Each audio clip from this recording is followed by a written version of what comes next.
would Ray meet with someone who killed all these people?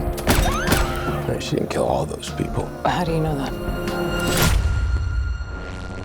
No. So at what point when you were making this film were you thinking we are going to win the audience award at South by Southwest? I didn't know, but you know, at some point while we were shooting, I think like one of the makeup artists, like out of nowhere, was like, you know what? I've been hearing everybody talk. I think this movie's actually gonna be really good.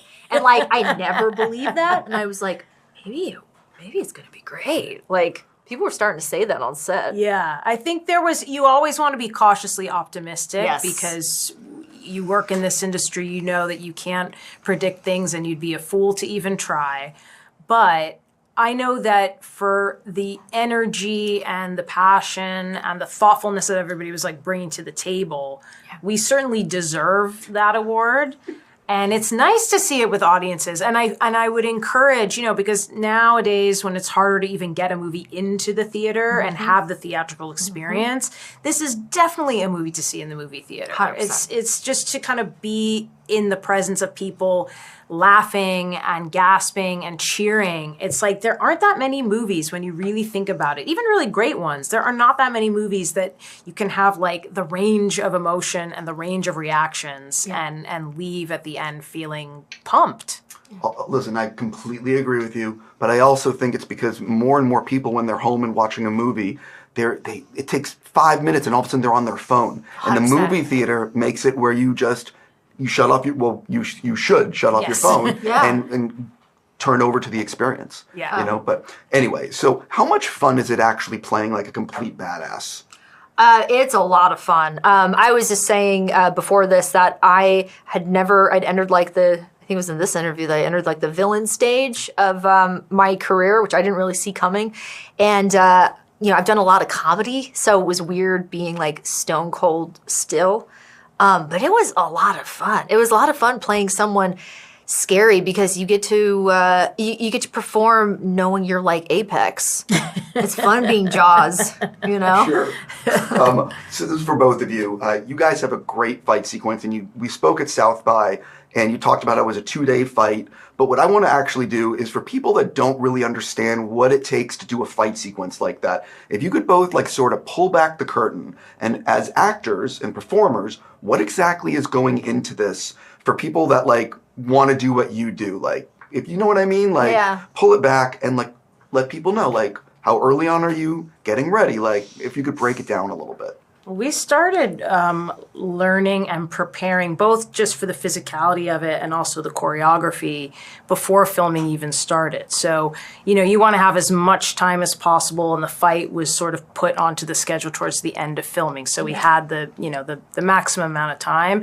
And I almost equate it to, when you see like a dance number, I was just watching some dance choreography, when you see, say, the Super Bowl and it's this huge production.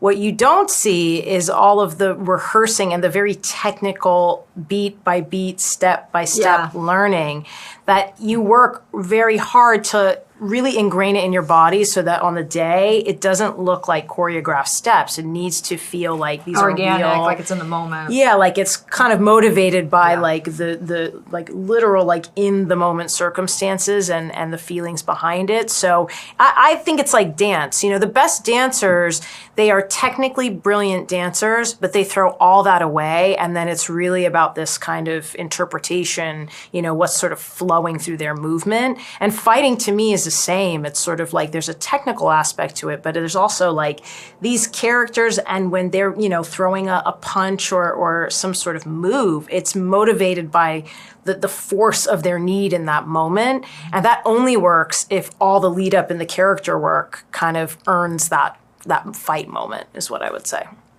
Yeah.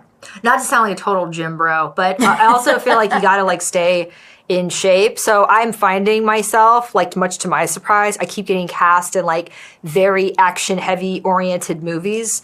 And that means, okay, so in between movies, and I could not work for a long time, I have to stay in shape because you can't come into something and be like, now I'm going to get in shape because then I'm going to do the fight choreo. And like, that doesn't work. You have to like stay in shape and then you do the fight choreo, and you can like do that. So it's almost like getting fit to like be able to go to the fancy gym. Like I gotta like get in shape to like go into that gym. I think it's a little bit like that. Yeah, and it's not always glamorous, and I was tired a lot. Well, even a 5-minute fight takes 2 days, several hours. 5-minute fight is a long time. 12-hour days or whatever it is. So I think to have that appreciation, even if it happens sort of quickly in the moment, whether it's hand-to-hand combat or a giant gun battle, there's a whole army of people, especially out of our stunt department, that collaborate to basically bring you the best experience as a moviegoer that you can have so that you are viscerally in there on those fights. So we are excited and happy that audiences are, verbally responding, I'll say, to our fight sequence.